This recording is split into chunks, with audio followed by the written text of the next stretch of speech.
Friends, स्वागत है तमारू Dnyanganga channel में। आज आपणो सब्जेक्ट है English grammar, Bal Anand English grammar and composition, standard 8 lesson number 4। How much, how many. हमेशा याद रखो फ्रेंड्स, हाउ मच ए जत्था दर्शावती वस्तुओं माटे वपराय छे।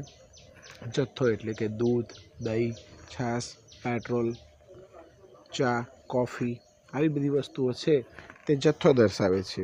જ્યારે how many A countable nouns માટે વપરાય છે। કાઉન્ટેબલ નાઉન્સમાં ગણી શકાય તેવી ચીજોનો સમાવેશ થાય છે। આ નામો સિંગ્યુલર અથવા તો પ્લુરલ એટલે કે બહુવચન હોઈ શકે છે।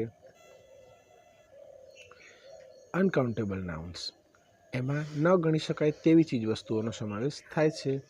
આ નામો પ્લુરલ હોતા નથી।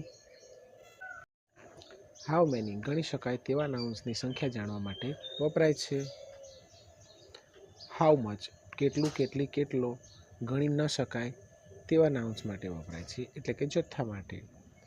હવે જોઈએ fill in the blanks. Dash milk can you drink, તમે કેટલું દૂધ પી શકો છો? તો અહીંયા દૂધ ગણી ન શકાય પરંતુ માપી શકાય એટલે હાઉ મચ આવશે। How much milk can you drink, તમે કેટલું દૂધ પી શકો છો? તેવી જ રીતે dash books will you buy, તો બુક્સ એ ગણી શકાય એટલે how many books will you buy, તમે કેટલી બુક્સ ખરીદશો? Dash coffee is there in the pocket, તો how much coffee is there in the pocket, કેમ કે કોફી એ ગણી શકાતી નથી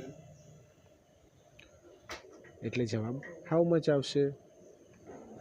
પેકેટમાં કેટલી કોફી છે તે જથ્થો દર્શાવે છે। Dash ghee is there in the packet, પેકેટમાં કેટલું ઘી છે? તો ઘી પણ ગણી ન શકાય, તેને માપી શકાય એટલે હાઉ મચ આવશે। How much ghee is there in the packet, પેકેટમાં કેટલું ઘી છે? Dash cows and buffaloes do you have, તમારી પાસે કેટલી ગાયો અને ભેંસો છે? તો ગાયો અને ભેંસો આપણે ગણી શકીએ છીએ એટલે હાઉ મેની આવશે। How many cows and buffaloes do you have. Dash goals did you score, તમે કેટલા ગોલ્સ સ્કોર કર્યા? તો how many goals did you score, goals ગણી શકાય છે। Dash oil is there in the bottle, બોટલમાં કેટલું તેલ છે? તો આપણે ઓઇલને ગણી ન શકીએ એટલે હાઉ મચ વપરાય છે। How much oil is there in the bottle. Dash T can Ram drink, Ram કેટલી ચા પી શકે છે? તો ચા પણ ગણી ન શકાય એટલે how much tea can Ram drink. Dash flowers are there in the vase, વાસમાં કેટલા ફૂલો છે? How many flowers are there in the vase, ફૂલોને પણ ગણી શકાય how many flowers are there in the vase. તેવી જ રીતે dash butter do you want, તમારે કેટલું બટર જોઈએ છીએ? તો how much butter do you want. Dash pencil do you want, તમારે કેટલી પેન્સિલ્સ જોઈએ છે? તો how many pencils do you want, pencils ગણી શકાય છે એટલે હાઉ મેની આવશે। Dash water is there in the river, તો પાણી ગણી ન શકાય એટલે તેના માટે હાઉ મચ, એટલે how much water is there in the river, તો નદીમાં કેટલું પાણી છે? Dash balloons does he have, તેની પાસે કેટલા બલૂન્સ એટલે કે ફુગ્ગા છે? તો ફુગ્ગા ગણી શકાય એટલે how many balloons does he have.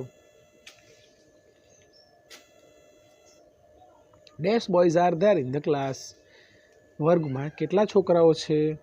તો જવાબ આવશે હાઉ મેની, કેમ કે છોકરાઓને ગણી શકાય છે। Dash sugar is there in the cup, તો how much sugar is there in the cup, કપમાં કેટલી ખાંડ છે?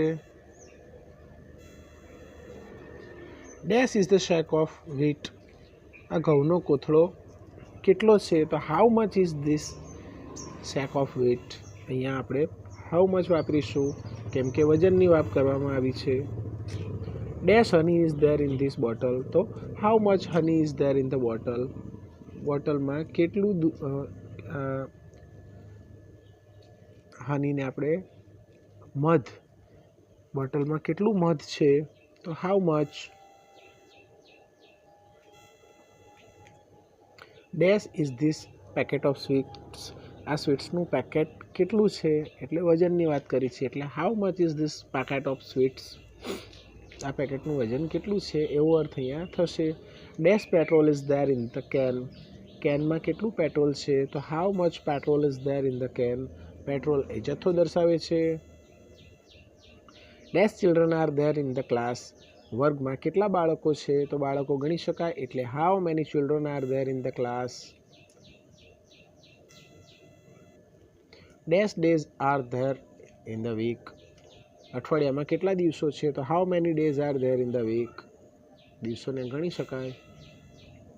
Dash rice do you want. તમારે કેટલા ભાત જોઈએ છે, ભાત એટલે ચોખા, કેટલા ચોખા જોઈએ છે, તો how much rice do you want. તમને કેટલા રાઈસ આપવું, તમારે કેટલા રાઈસ જોઈએ છે. Dash money do you want. તમારે કેટલા પૈસા જોઈએ છે, તો how much money do you want. અહીંયા હંમેશા યાદ રાખો બાળ દોસ્તો, જ્યારે મની એટલે કે પૈસાની વાત આવે ત્યારે તમારે હંમેશા ફરજિયાત હાઉ મચ વાપરવું. ભલે પૈસાને ગણી શકાય છે, પણ મની માટે હાઉ મચ વપરાય છે. Dash sweets can you it. તમે કેટલા લાડુ ખાઈ શકો છો, તો લાડુ ગણી શકાય, એટલે how many sweets can you it.